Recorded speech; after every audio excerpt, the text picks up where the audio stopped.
This is episode 217 of the Andrew Hines Real Estate Investing Podcast.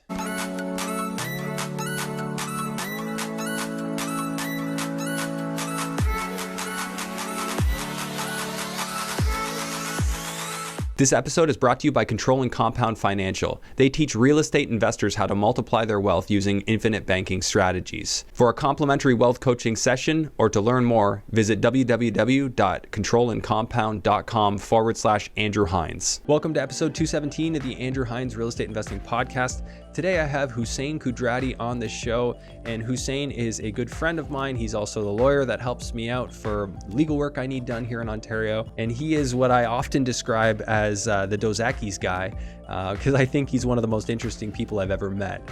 Hussein has more stories to tell than I think we have time in the day, and there's more that he doesn't tell than you could possibly imagine. So in this episode, I just tried to scratch the surface a little bit about some of the things Hussein is up to. He's an international investor with citizenships in many different countries. He has investments in many different countries. He's willing to invest absolutely anywhere on this planet, very commonly investing in the United States and also in Canada and everything in between. I've had him on before, and he talked about doing some industrial storage investments. In our discussions yesterday, we went over some of the acquisitions he's doing in Houston, Texas, as well as a lot about mindset. Hussein's big on mindset, and we really dove into some of his thoughts about life, the world, what people need to be focused on if they want to have success in the current climate. And then even off camera, he mentioned that he has a really cool storage development in Brooklyn, something that he didn't mention on the podcast. So there's just a million things that you might find interesting about Hussein if you actually have a chance to talk to him, which I highly recommend doing if you have the opportunity. But in the meantime, you can certainly enjoy this episode. If you're enjoying the show, I ask that you leave a 5-star rating and review on any of the audio platforms. And if you're a video watcher on YouTube, hit the like, subscribe, and notification bell just to help us get out to more people. It'd be greatly appreciated. And share the show with somebody you think it might help. So without further ado, let's jump into episode 217 with Hussein Kudrati. Hello and welcome to the Andrew Hines Real Estate Investing Podcast. I've got Hussein Kudrati back on the show after a while, year or two. I think it's been about a year. Yeah, about a year. When people ask me about you, I say you're basically like the Dos Equis guy. So like the most interesting man I know. So I had to get you back on the show and just kind of see what you're up to. Also a huge wealth of knowledge. So thanks for doing this. Absolutely. I love chatting with you, and, happy to support and, add value to your listeners. Hopefully that's always what we try and do with this, right? Yeah, so lawyer by trade. Lawyer by trade, or by hobby, I guess, and businessman by trade. Business, yeah, entrepreneur, right? Like super well connected, obviously. But you have such a backstory. I didn't even know originally. You went to school in California. Yeah, law school in California. Born and raised in a small seaside town in Mombasa, Kenya. Yeah. Went to boarding school in the United Kingdom. Yeah, just kind of been all over. Immigrated to Canada. Went to Queens and Kingston for my undergrad. Yeah.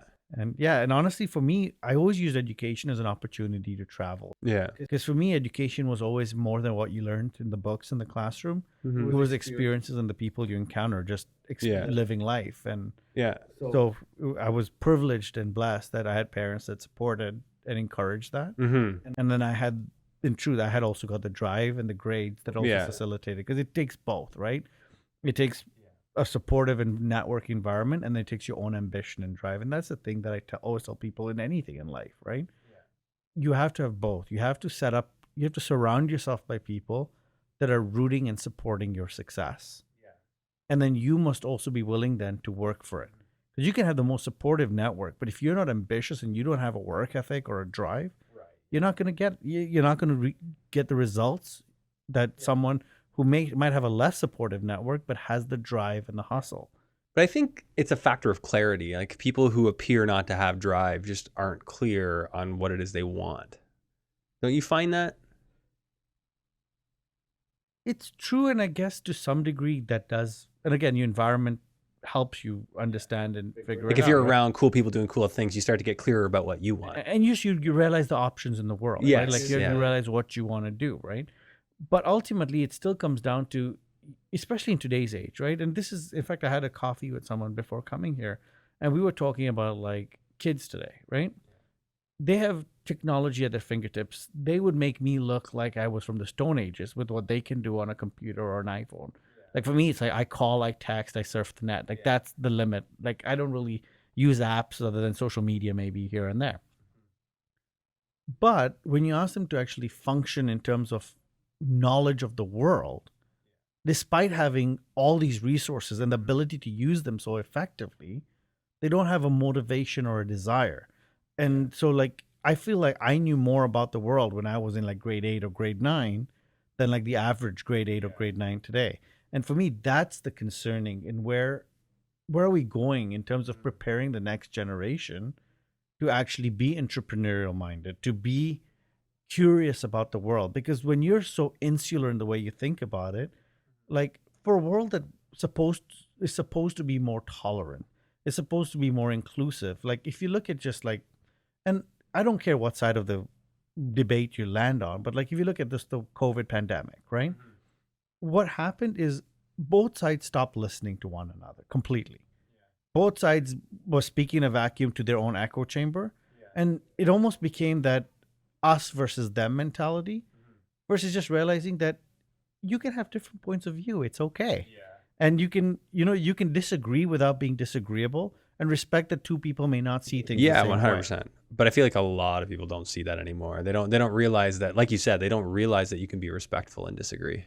But for me, if you cannot achieve that in a normal social setting, how are you going to achieve that when you add the passions of money and business and things like that?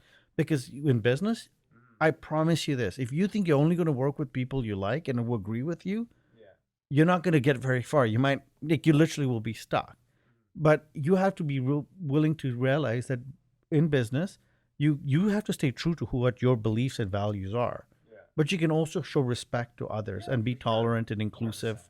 And that's what I'm saying, right? Like people just need to be willing to work in that kind of towards that goal. And it's just sad to me a little bit when I see that. Yeah, because you got little ones. I have a young son as well. And obviously we're both thinking about, how do you teach them the life lessons you want them to know? Yeah. And for me, I've always said, like, I want them to have a work ethic. Like, I'm not talking about like, put them in a sweatshop, but I expect them, like, I expect my 3-year-old to make her bed every day. Like that, to me, that's a minimum expectation. Because if I don't start teaching those values now, where she thinks, well, mom and dad make her bed, you're setting in her mind this mindset that, well, mom and dad do something else for me. Like, like toys. Like if you want your toys, if you want to keep playing with them, you put them away, you put them in their place. Take them out when you want to play, and you return before you get the next one. It's just a basic sense of discipline. Now she's 3, you have your issues, you have your tantrums, you have this, and you still have to be loving and patient and kind. But at least I'm starting that. I hate the word indoctrination, but I'm starting to teach her that, you know what, you have a responsibility. Like you have to be a contributing member, and it starts within the family, then it goes to the community, then it goes to the world. Absolutely. And I agree with the work ethic, right? Just, like, just because they don't have to, like, that is no reason not to enforce those practices. Like, I want to get my son out helping plant the garden this year, and he's only 14, 15 months, so he's not going to be much help, but he'll learn and he'll see, and then eventually, he'll help too. And interesting thing I heard in an audiobook when I was driving one time was that like if you praise your kids' accomplishments, then when they fall short of the accomplishment, then they'll feel like devalued. But if you praise the work ethic or the effort, that's something they're in direct control of. Like they can't control whether or not they get the prize, but they can control whether or not they tried. And you can always encourage that. And that's one of those things that, as my son becomes more aware, I'm going to really focus on. And that takes, as a parent, that takes a lot of discipline yourself to make sure that you're catching those wins. And But that's also where I disagree with the way the education system has gone, right? And it's true. Your listeners might think that, you know what, this guy really dislikes the education system. They're not wrong, because for me, I see like we reward participation. There's almost this equivalency of participation as being hard work. Showing up is, yes, it's important to show up, but that doesn't mean that you worked hard, right? You could have shown up with no preparation, no work, nothing. So for me, it's like you have to reward effort. If you're giving effort medals, I'm all about that. Like, I would support that 100%. I would even support that over achievement, because I would recognize the kid who, maybe could not run 5,000 meters and now they finally ran 5,000 meters. I would recognize that kid over the kid that had the best time, because there was that marked improvement and effort to get better. But here, anyone who crosses the finish line, no matter what effort, no matter what outcome, it's all the same. And I'm like, what are we actually teaching? How do you pursue excellence? And for me, excellence comes from effort. Because even if you look at the people who are most successful, whether it's on Wall Street, whether it's athletes, even someone like Tiger Woods, yeah, he's a phenomenally talented golfer. But if you ask what sets him apart, it was his work ethic. Like, he was hitting balls longer and later than everyone else. And he would go for a workout like the same day as a tournament. Like, he was always active. Like, he was the really fit guy when everybody else wasn't, right? Yeah, and he changed the game. People realized to now compete, you had to, work out, and you had to, think about nutrition, you think about psychology, and you had to think about, what was going on between the 2 years, because that was so much of actually what golf was, is a mental game. So it just, he revolutionized it, but he didn't revolutionize it just by talent. He revolutionized it by outworking his competition, outthinking his competition. Anyway, so yeah, this part about work ethic, I think it's like super important, because I think a lot of people are kind of settling for, and myself included, like good enough results. Like, it's good enough, but where's that strive for excellence? I think creating the work ethic for me is getting really clear, like getting really clear on what I want. Of course, having my son helps me get more clear. I'm ready to do more, be better, be more aggressive to create that life. It's interesting, and because this is, a lot of it is a real estate themed podcast. When you say good enough, it's one of the things that, as a real estate lawyer, often bugs me, because I often talk to investors, right? And they tell me I get these returns on my flips, on my projects, and everything else. And as you know, like, until the blip last year, real estate prices just kept rising. And so often I would push them and I'd say, how are you evaluating your returns? How are you actually judging your success in real estate? Because if the market in your area, on your neighborhood, was going up 20-25%. Right? Yeah, it wasn't you, it was the market. Yeah. And so I always ask them, like, have you actually done the research to say, what did I add to this value? What was my actual return because of the flip work I did, or, the severance work I did, or whatever it is? What did I add and what did I gain versus what the market was just doing anyway? Because for me, if your return after costs and everything are factored in is actually lower than the average market performance, are you actually that great of an investor? Or are you just a speculator who got lucky because of a rising tide? And so for me, it's one of those low-hanging fruits, because you don't see them. And it's even with realtors and others. There are very few. They'll tell you the market did this. Oh, well, at the peak it was this, and they'll sell you on those things, right? But they won't actually, especially when you're working with investors, very few will actually go into the depth of saying, these are the numbers and this is why you should do it, whether you're an investor or that, to actually say, this is what I can do for you. This is what what distinguishes me.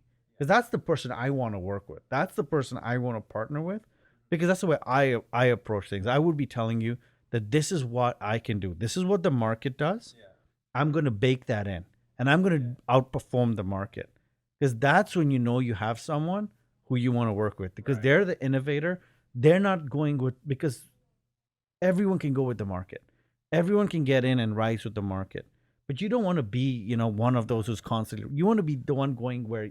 Well, the days of that are sort of gone at this point anyway. I mean, I think we're kind of going back to a time where it's going to be more like your 1-2% a year is probably more likely than getting back into that 20 or 10% even. But it's crazy. Like, lately I've seen, like, talking to a lot of clients, multiple offers. Like, I'm seeing like happening 10, again, 15, 20, offers on properties is not becoming uncommon again in the Hamilton, Burlington market. And I think that the big reason that's happening is we still haven't solved the supply problem. So that's there, right? Like, now I think it's just those necessity buys. People need to buy or they need to sell. And, it's not like they're happy about it, but, business had to resume. And unfortunately, Canada's supply chain issues in housing I think at this point are almost intractable. I don't think they're going to get solved. No, it's actually ever since all this happened, because so many developers didn't start their projects because they were worried about where price point was going to land.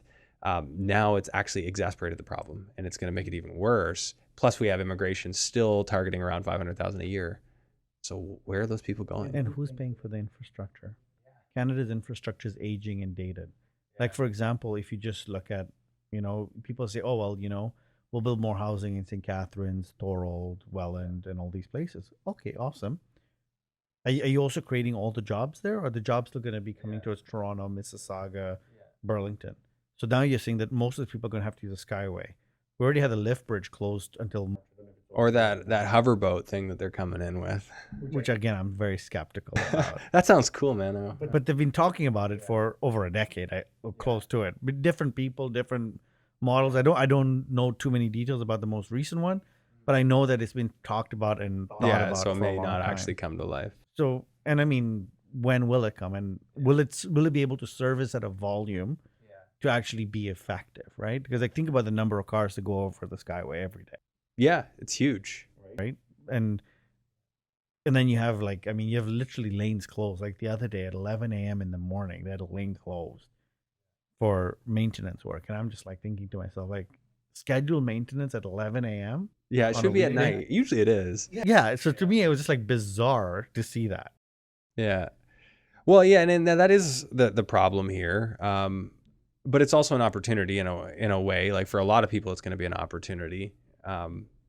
I think from a housing standpoint, it was always going to be tough to figure out where prices were going to settle after all this chaos with the interest rates. And maybe now we are hitting sort of a bottom, or maybe there's more to go. It's tough to know exactly, but it seems like with the demand element kind of coming back and supply actually getting worse, it's it's probably a reasonable bet to think that it's going to come back in the near future. I 100% agree. And ultimately, it's like anything. If you have a crap product, it will struggle. If you have a good product, it will do well no matter what, right?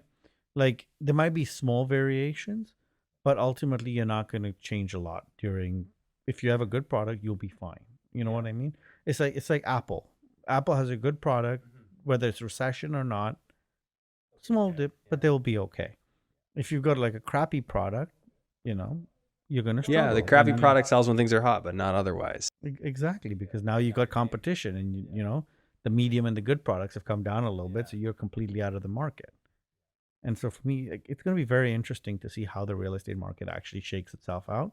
But I think there are great opportunities out there, and I think ultimately also the people. It's not going to be the asset class that's going to struggle as much, because I think ultimately there's such a shortage of supply. It's going to be the people who over leverage themselves. It's the people who actually just decided to go and buy more properties than they should have. It's going to be the people who fudge their lease numbers and things like that to get a mortgage approved. We know that happens. We both know people who do that sort of thing. And those are the people that are going to be in a tough spot right now. Yeah, there's going to be people who kind of went beyond their means and either just didn't have the confidence of what their plan A, B, and C were going to be, right? A lot of those people who just wanted to get in there and didn't really have good contingencies. Yeah, that's going to hurt. And we're already seeing that. We've both heard, of people who have had come by hard times and, lost people's money and stuff like that. And it's unfortunate. So knowing that, all that's changed since we last spoke. What are you focusing on now? I know you were doing some industrial storage, which is a unique topic for this show. We haven't had anybody else come on and talk about that. Are you still doing that type of project? Are you into what's new for you right now? So that's new for me. And then another thing I'm looking at with some clients and potentially for myself is actually looking at hurricane distressed land in the US. And land that was being damaged by hurricanes where people just don't have the capital, and banks have just taken a hit and just want to offload some of the property. Like Fort Myers Beach kind of thing? Or there's land in Florida, even in Alabama, Georgia has been hit like that. Louisiana still has, from Hurricane Irma, has got some things down there. And ultimately things that would be tough to insure. So it's also good. It's quite creative, right? Because you have to think about what's my cost of capital to, build? Who's going to be my client target base? Because insurance is going to be an issue. So it's just about finding, is it an opportunity to grow? And can you somehow get federally insured or somehow find a way to get some So you're not talking about rebuilding these. You're talking about just renovating, basically. Renovating the land and making it useful for something. Yeah. Oh, so is it just raw land? Some of it is. Some of it just damaged land because it's just, there used to be buildings that have just gone, right? Because you can still build in areas that are in flood zones and stuff. You just elevate your property, right? Put it on stilts or, But some you can't even do that, right? It's all about doing the due diligence and finding it out. And it's all about finding it at the right price point, to actually get it done. It's got to be a deal. Right. Exactly. And so one of the strategic solutions that I've seen people doing right now, and something I'm may or may not be interested in doing, is buying a piece of land that you might know is contaminated because of a natural disaster, and getting a good AAA tenant in there to deal with the remediation at lower rents. 5-year lease, and you figure out your business pro forma, and you say, what could the land become worth if it gets clean? And once you get the land clean, now suddenly it's worth something. Where are we going from there, right? And how do you get it clean? What does clean constitute? So it's a very technical game that this is not for your first time investor. But if you actually know and you have the relationships, you're talking about if you get the right piece of land, it takes 1 or 2 plots of land, because you're buying in the hundreds of acres, right? You get 1 or 2 pieces of land that actually work for you, and you're building generational wealth. Oh yeah. Carmen did a project. Well, they're still doing it. But they had to remediate land, and it was super prime spot in Burlington. And they remediated it for way less than the original estimates were. It was 100 or 200,000. It was gonna be crazy, and they ended up getting it done for a much less amount. And now they are building a 200-unit building, right near Roseland. Exactly, and it's all about the appreciation potential of the land that you see, and also if you have the relationships. And this is why I say, if you're a real estate investor, you got to think about who do you need to know. If you want to scale and diversify, getting relationships with companies who are environmental consultants. It doesn't have to be the big guys, small guys who actually know their work and can actually get it done cheaper, right? And get hungry, Exactly. You can mitigate the risk just by having those conversations. All of a sudden you talk to a guy, oh, I've done one just like that. No, it's not going to cost that much because you only have to go down this far. They'll know things because they're industry experts that you might not get without talking to them. And the tech is evolving. The tech is evolving in these kinds of spaces at a rapid pace. The AI around environmental remediation is incredible. How quickly they can actually get it done. To analyze what needs to be done. And also get it done. So you can use AI to... There is AI tech now that American companies and Australian companies are using to actually remediate contaminated land at a fraction of the time period that it used to take. And right now, as the cost of the AI as it develops comes down, if you have access to that AI, if you know who has it and who's using this tech, because right now they want to prove their tech. So if you say, come do it on my project, right? So I know someone in the United States who did an AI project right now for environmental remediation on the site. And the initial conventional quotation to fix the remediation was $2.5 million, give or take. They got it done with the AI company for just doing promotion. Wow. That they were allowed to use it as a case study to show the technology. That's insane. So the feasibility of that project changed dramatically. Right? Yeah, you go from people not wanting to touch something because of the uncertainty. I've always found that uncertainty or ambiguity, that actually is a huge opportunity in a project. If you're the guy that's willing to go put in the work, you can just outwork the rest, like we were talking about, and go find a solution. Exactly. And I mean, it's an old adage. In real estate, if there's a structure on the property, the uglier the better if you're an investor. Because then you're not tied to preserving anything. And you can go with a clean slate. Nobody else, people get scared. Most people they're like, oh, I'm not putting my money into that. I literally have clients who go to parts of Hamilton and they're like, well, I'm not buying that duplex. I'm just like, so what? So you want to basically pay a premium for someone else's finishes? then you're not an investor. You're an end user. You're just looking to diversify your income streams, but you're not a real estate investor. You're not actually looking to grow your wealth through real estate investing. You're just looking for a safe way to park your money, which is great. There's nothing wrong with that. But understand who you are. And sometimes people are not willing to understand who they are and how that impacts their. Yeah. It's an interesting point. Yeah, I don't think it's a bad thing to pick the uglier one. I mean, if it's moderately ugly, it's maybe not terrible. So what, but for you, like investing knows no borders. You're a US investor. Like what are some other countries you're invested in? So I would look at opportunities globally. I have no problem looking at properties anywhere in the world. We've owned properties in Europe. We've owned properties in Africa. Like we've owned assets in the Middle East. Like for us, opportunity, if you limit yourself in any way, you're leaving money on the table. And for us, if you've got a network and you got opportunity, why would you cut yourself into a geographic locale when you don't need to, right? Like because the world is so interconnected that with all the facilities that we have now, it's so easy. I mean, like you literally, especially just the way they can upload listings and things like that. Like, you can literally do a complete deal analysis on a property across the globe and sitting in front of your computer, and it feels like you're there. Like, with, again, using AI, using 3D technology, using zoning mapping and things like that. You can see everything from topographic, like you literally can feel like you're flying over the property, with some of the for sure. footage. And I mean, there's some things that you only really get from walking a street and like. But you have to have your team there, right? That's what they would do, right? Like ultimately, like, and again, it depends on the kind of investor you are. You're not going to be a hands-on investor if buying a property in, Papua New Guinea, for example.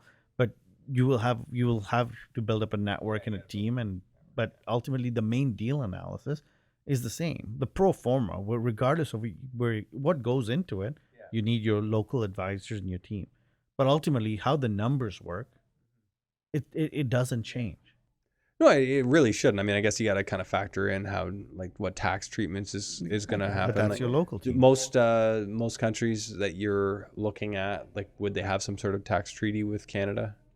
Most countries do have some kind of tax treaty with Canada. It's the world we live in, right? There's so much interconnectedness with global trade that even if you don't have a direct tax treaty, you can find a country that they might have a tax treaty with that has a tax treaty with Canada, and you can try and connect the two. It's almost like trying to find the triangle to find how you can. You're connecting the country to another one that has the treaty?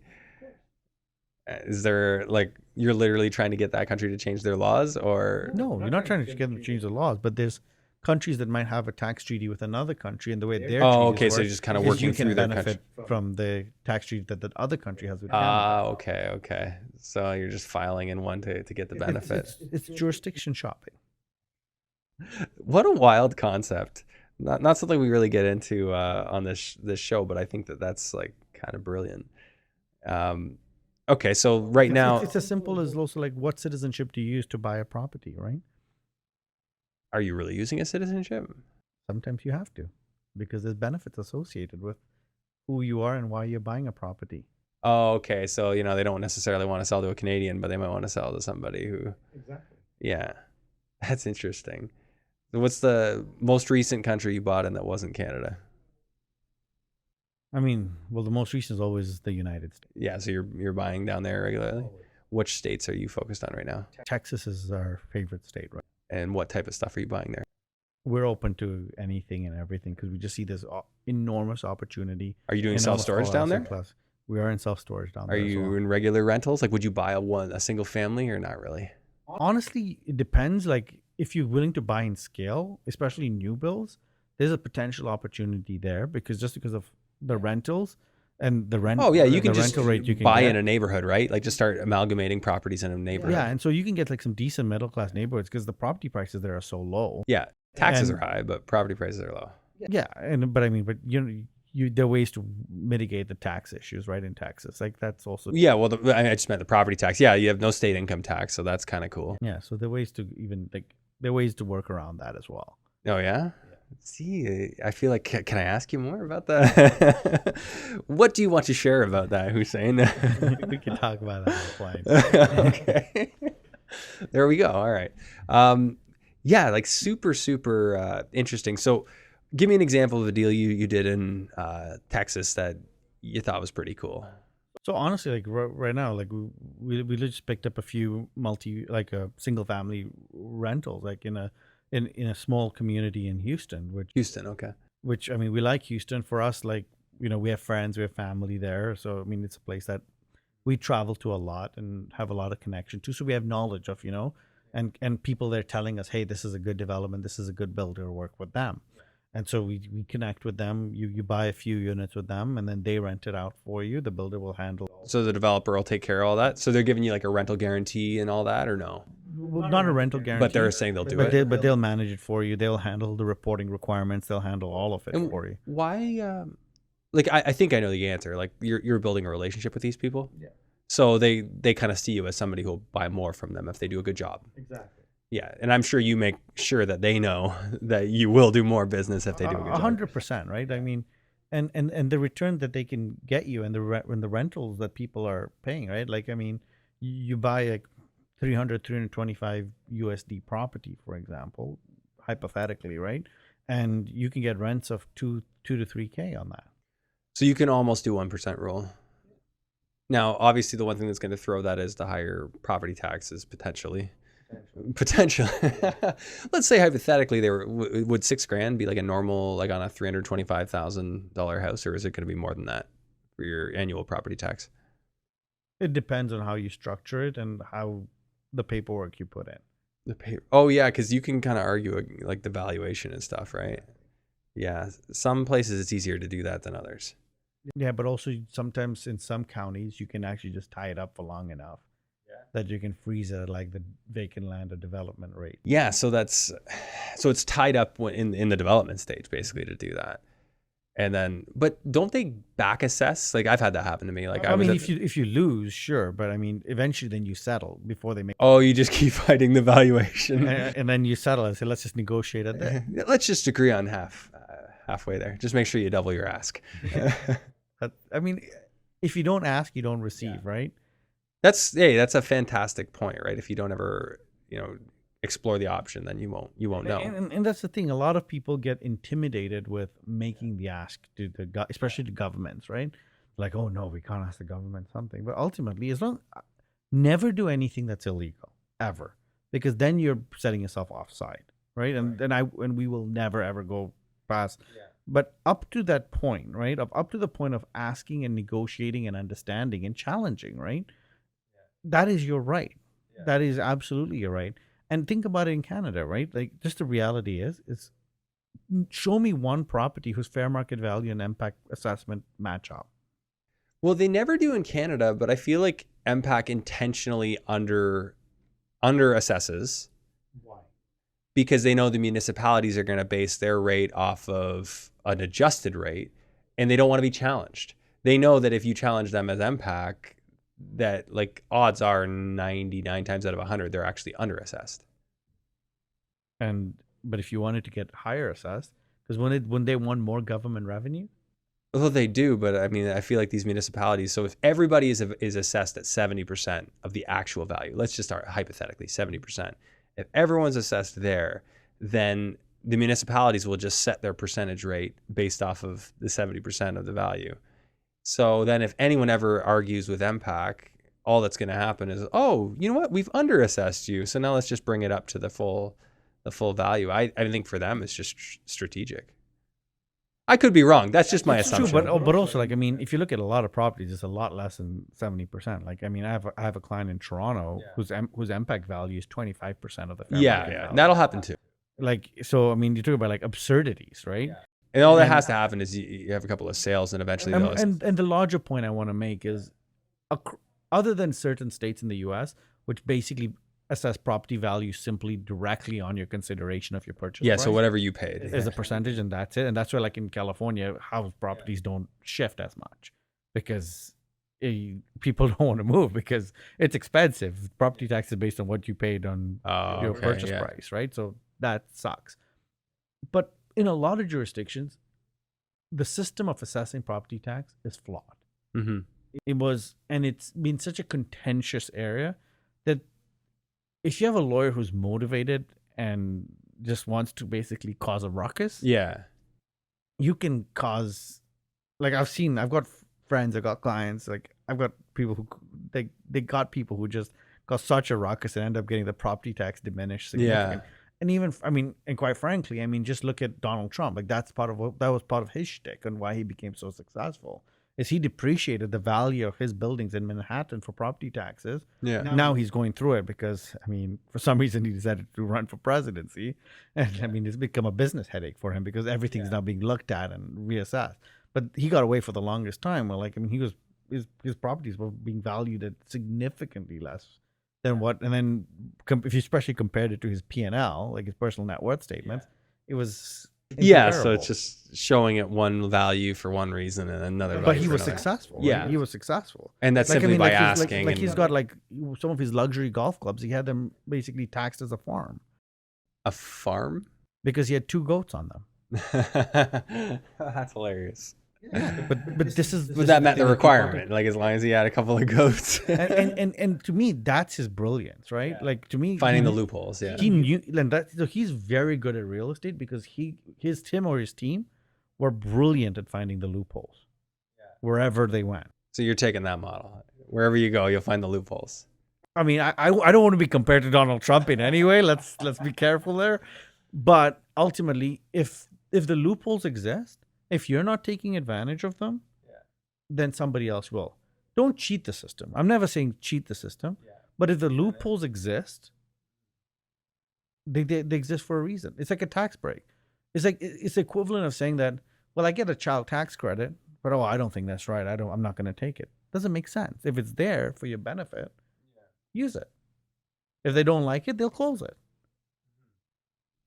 No, it's a fair point. Like if you're going to play within the system, you might as well like exploit every opportunity you have, take advantage of it, and play by the rules and fight them the appropriate way. Yeah, that makes sense. We've talked about that offline too.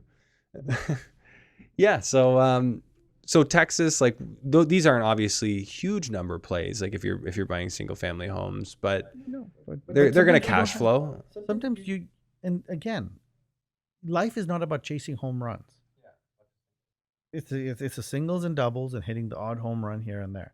It's about consistently keeping on moving, keeping on churning, not staying still, and making your money work for you. Right? If you're working for your money, you're part of the rat race. Right? Where you escape the wheel when your money starts to work for you. And that's the ultimate goal. So these ones, you won't have to do anything on them. Like the developer's going to manage them and do all that. Generally, my rule is, other than law, which is my hobby and I care about helping people, my business ventures, they should work in a way that it comes to me. I shouldn't have to come to it. You have to build up the networks, because I've reached a stage where the networks, relationships, and everything. People should be presenting me deals, and it's more like, so these deals come to you. I want to be as hands off as I possibly can at this point. Other than analysis, I want to be hands off. And you're super connected. Like, I mean, every time we talk, you're like, oh yeah, I know that guy, or I know that. It's a great thing to have going on. So obviously, you do have people that are reaching out to you with stuff. For sure, because ultimately, also I've built my own network, right? So I can share and opportunities with others and what they can do with that. And that's my role, right? Like ultimately, it's anyone's role. Is we have a responsibility to try and elevate the human condition, and that comes by whatever blessings one has been given to use it for good and to share. Because if an abundance mindset takes you a lot further than a hermistic mindset.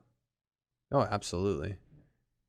Yeah, you've got to be thinking about what you can do, and just because you've had X results up to one point doesn't mean that has to continue.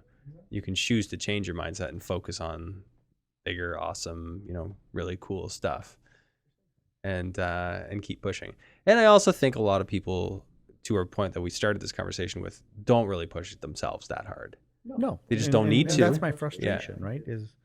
Is they don't want to, right? And like even like one of the things that I get from, because I always like to ask clients, like, why do you work with me? Like, why me, right? Because a lot of people who, especially in the real estate space, have worked with other lawyers before. Because I'm relatively new on the scene, and they've worked with other people. So I asked them, like, why me? And one of the things I keep getting is you're responsive. And I think we talked about this the first time I was on the show as well. And for me, it's such a no-brainer. It's like if people are entrusting you with the biggest purchase for most of them in their life, it might not be but it's the most significant outlay of capital. The least you can do is just keep them informed. The very least you can do is just keep them informed. And the fact that so many lawyers out there cannot meet that basic standard, and the excuse that, oh, well, I'm busy, I have deals. I'm sorry, that means you just don't value your client. Saying I'm too busy to get this done or whatever. Well, they don't properly delegate either, right? Like a lot of these, these lawyers, they grow faster than they can manage. And then all of a sudden, before they know it, they're not responding to people, and they don't have a team that can help them. You've done a decent job, knowing that I have worked with you directly. Like you've built your team out a bunch even since I started working with you, I think. Yeah, and ultimately you have to be, but that's cool again. It's the planning. It's about having a strategic vision of where you want to go, and setting the systems in place before you need them. When you're 100%, you can't wait till you get your systems in after. Yeah, that's where you get into trouble. The reactive versus actually planning, and I despise being reactive. It's especially in my construction business, like everything. I just got to be plan. Like even in real estate, right? The people who are being reactive are the people who are following the trends. The people who are planning are the people setting the trends. Who do you think's making more money? Oh, definitely the planners. I had a question that was triggering me to ask you, and now I've forgotten. Oh yes. So do you still sleep only 4 hours a night? No, I've tried to get a little bit healthier. I'm up to 5.5 to 6. 5.5 to 6. So to bed at 11 o'clock? To bed about 11 and up by 5. Okay, that's much more reasonable than the last thing you told me. What is the vision for you though? Like, what do you, when you look at kind of like your ideal life, are you living it now? Is it something you're working towards? I mean, I think it's not black and white. It's elements of it that you're probably. I think it evolves. I think it's about building relationships that are meaningful. For me, that's what life is about. Everything else is peripheral to building relationships that are meaningful. And what do I mean by meaningful? I mean talking and spending time with people that I feel enrich me, that make me think about life, think about the world, think about myself in ways that I did not think before. That's my motivation. That's what I want, because I like the examined life. I like the introspection. I like the self-criticism. And sometimes, I'm not gonna lie, like, it can be depressing for sure. Like depression is something I deal with, and I'm very transparent about it. But for me, I feel like that's how I grow. Otherwise, others just choose to be ignorant and just stay in what they want. And that's their choice, right? I don't mean ignorant in a negative sense. I just mean that they don't want to probe and ask questions as to like what motivates them. Like literally. So you're saying it could be depressing, like being introspective about that stuff. 100%, because you realize your own flaws. You become acutely aware of your own weaknesses when you do that. And I'm my own worst critic by far. And it can be very lonely. It can be very hard, right? Because then when you start thinking that about yourself, then you think, well, others must be thinking this about me too. And then it makes you insecure. And see, I'd say I've gotten past that, but I am definitely my own worst. So I struggle with that still, right? Like, I do, fear. But I'm in a similar boat to you. Like I'll go through phases where I just feel like super depressed, and I actually don't know what brings that on necessarily. I feel like some part of me feels like that might be the weather, in some degree. But then I also think it is that sense of I haven't accomplished that which I know is important. I haven't got it clear enough on this. Those are sources of it for me too. And then, yeah, of course, being introspective and saying I could have done so much more, or I could have and should have. Those are sources of that. And the truth is, we all could do more. Whether it's be kinder, be more creative, work harder. There's always something. And the truth is, you can't do everything. So it's also learning, and that's my struggle, is to be kind to yourself. It's about realizing that you cannot be everything to everybody. You can't achieve everything you want to achieve. You're doing a pretty good job of it, though. but it's still like you have to realize you have limitations, and you have to be just grateful for what you can achieve. And take that time to actually, and that's why I practice like mindful gratitude. Like, I'm using the term inaccurately, but it was like Tim Ferriss talks about it in one of his books, where he actually says, like, like just, and I think it's one of the interviews with someone else he did in the Tools of Titans. And actually where they talk about like every morning, say 3 things you're grateful for. And every night then say 3 things you're grateful for. And it's so important because it just changes the mindset. It changes your mindset. If you believe in the law of attraction, which I definitely do, like, I think you program your brain to look for opportunity, to look for more of that which you can be grateful for. And yeah, it feels good too, like that. Yeah, there's so much of that needed. Hey, when we do our mastermind, people some of them were like, oh, we were afraid you were going to do all this mindset stuff. We did a little bit at the end. And they're like, well, we're really glad that you did do it, because if you don't have that, you're not going to get your results. Like, you could learn all the strategies in the world, but if you don't have your mindset in the right place, you're just not going to go anywhere. So yeah, it's super critical. Hussein, this is awesome. Really appreciate the time. It's always great just chit chatting with you and catching up. And yeah, like I said, we could do this a lot. We could go a lot deeper, and we'll get you back again and for sure, and catch up on next chapter. Some on the golf course too. Yeah, I'm looking forward to that too. Now this summer, we've both got young ones, but they're getting a little older now. We'll get out for sure. Yeah. All right, sounds good. Well, we'll see you there. Yeah. There are a lot of people out there talking about the infinite banking strategy and whether or not it makes sense for them. To find out what it's all about and if it's a fit for you, visit controlandcompound.com/Andrew Hines, where my audience can gain exclusive access to books, podcasts, and webinars tailor-made for real estate investors.